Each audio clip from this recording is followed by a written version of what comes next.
Make sure you got that good angle. Stop it. We're on camera. Hey guys, welcome to, what is this? Is this a YouTube channel? It's a video.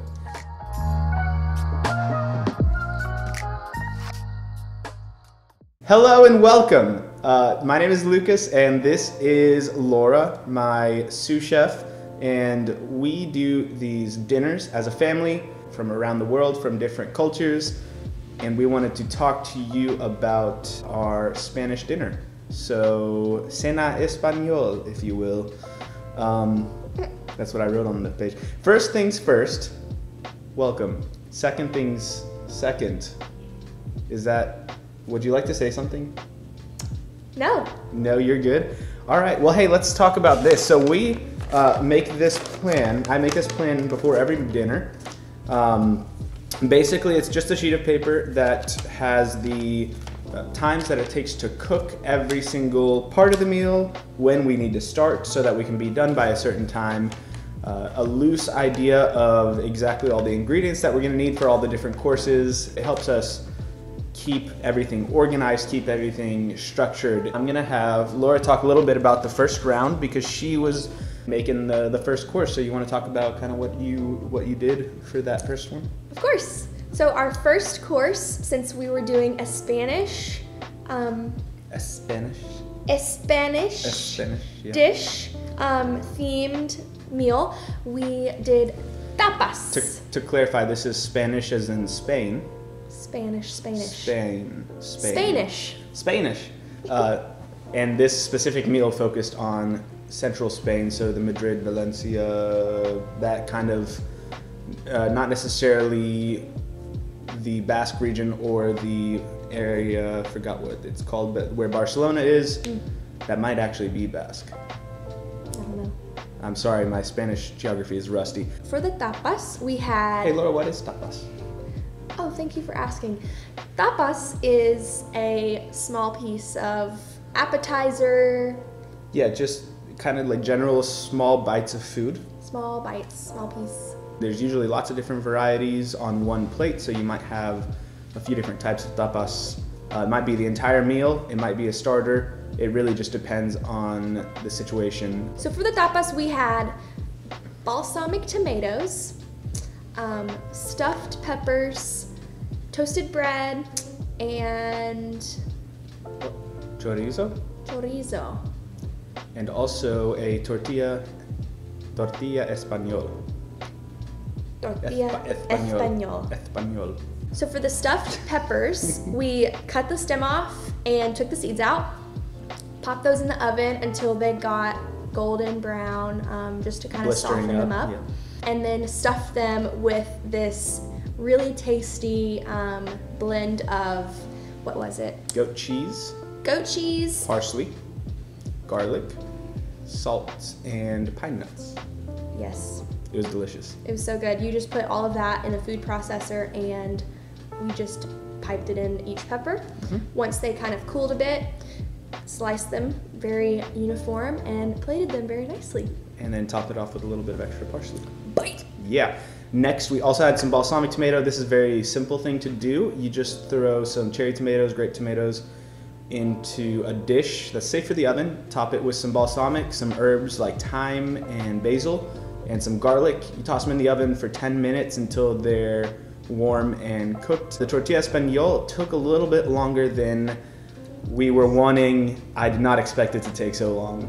So we were a little late eating, but basically you just fry some onions and potatoes, and then you mix in some eggs, and then you put that back in the pan without the oil where you fried it. So then you put it into a pan, circular pan, and you toast it on each side, and it creates this, it's not a tortilla like you'd be used to, but it is a Spanish dish called a tortilla español, and it is just basically onion and potato that has been fried and then cooked. So that was really delicious. And then of course with any tapas, you do put all of these things on toasted bread. So we threw some bread in the oven with some olive oil and made sure it got nice and toasted. And then you just pile stuff on top of the little slices of baguette until You've eaten everything. Oh, and the chorizo. Chorizo. Yes. Which is just olive oil and chorizo.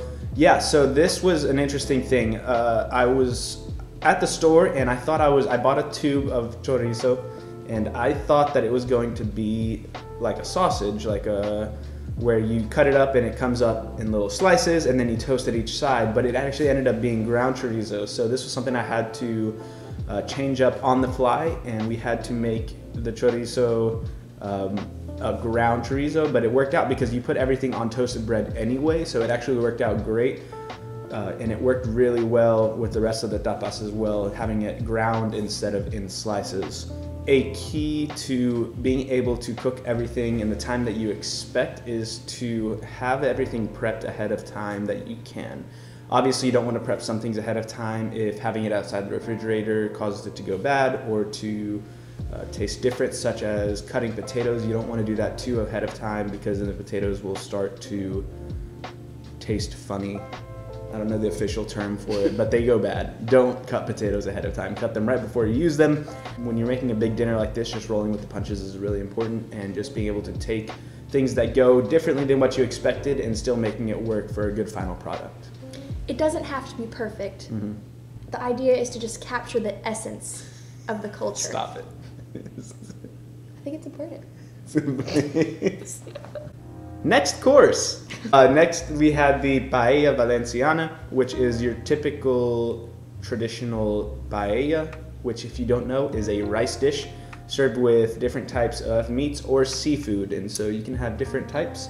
We chose to do a seafood paella, and basically it is a simmered rice dish. So you cook some onions, you cook some veggies at the bottom of it with some bell peppers, and you add a bunch of spices, you add some lemon juice. The important part though is then when you add the rice, make sure the rice is short grained rice and that the oils and the lemon juice coats that rice, and you cook that for a little bit, and then you add a whole lot of chicken broth.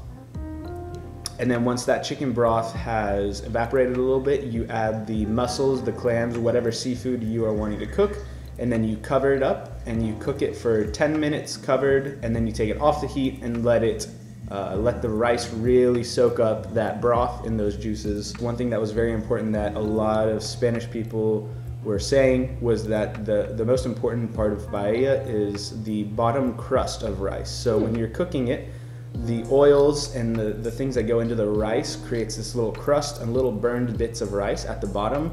That is desired. That is the best part of the paella. It is the really flavorful part. It adds a whole layer of texture. It adds a whole layer of flavors that you wouldn't have had if you don't have that. So you need to make sure that you're not moving the rice after you've started cooking the rice. Don't move that rice. Don't move that rice. Don't move that rice. Add the broth, but let it sit still. So you're not mixing it, you're not constantly shifting stuff around, you're letting it sit and you're letting it cook the way that it is so you can get that crust on the bottom. For the third course, we are going to welcome my pastry chef. So we're gonna say bye to Miss Laura, our sous-chef, my sister-in-law, and welcome Miss Sofia something. Miss Sofia! Are we saying names? Welcome, Sofia. This is my sister, and she is the pastry chef for the kitchen where we do the international dinners. Yes. Welcome. Thank you. So tell us a little bit about what you made for the third course of Cena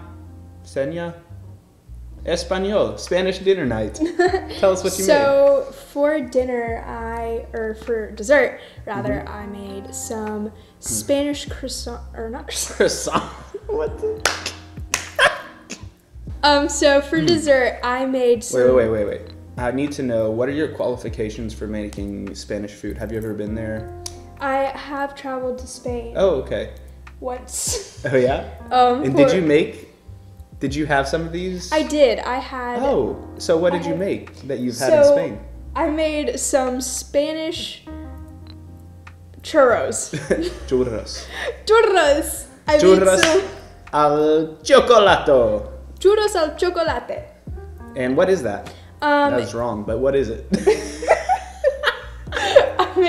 They are basically how normal churro is, but instead of cinnamon and sugar, you dip it into this chocolate sauce that is sometimes usually made with a more bitter chocolate, not like a milk chocolate. A regular churro that you then take and you dip into a chocolate sauce rather than coating the churro with the churro with something else like cinnamon and sugar, like you often see in the United States, which is delicious, but it is not necessarily authentic. Yes. So tell us how you made it. What was the process? So basically the dough was made by first boiling water along with a couple other things, and then just adding the dry ingredients to that. And after that, we put it into a piping bag and just pipe some strips into some hot oil. You piped the strips straight into the hot oil?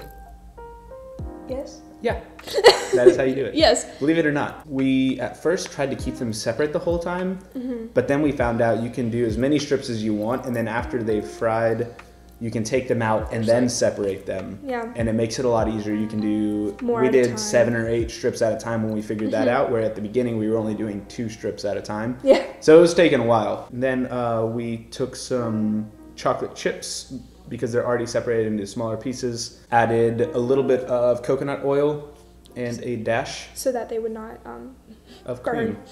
Yeah, and a dash of cream just to help them all mix together. Yeah, popped it in the microwave for 30 seconds, mixed it up, and there's your chocolate sauce. Microwaves are very traditional to the Spanish cuisine. They were using them hundreds of years ago. Yeah.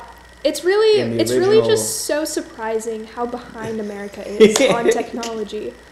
Spain's been using microwaves since the 1600s when churros were first invented. Yeah, right? I wonder what they're using right now that we don't know of. I don't know. Now, of course, none of this would be possible. None of these 3 courses, or this video, none of it would be possible without a word from our sponsors that made it all happen. So, without further ado, please welcome Mr. Yuka Palonen. Use the name. That's okay. We'll go anyway. We're the Palonens. It's out of the bag now. Hello, welcome, Mr. Yuka. Tell us, first of all, did you like the food? I did, but let me clarify one thing. I'm not really the main sponsor. I'm a representative. He's a proxy of the official sponsor, which is Dr. Katri Palonen. That's correct. That's correct. Yeah, that's what I thought. All right, so tell us by proxy, how did the sponsors enjoy this meal?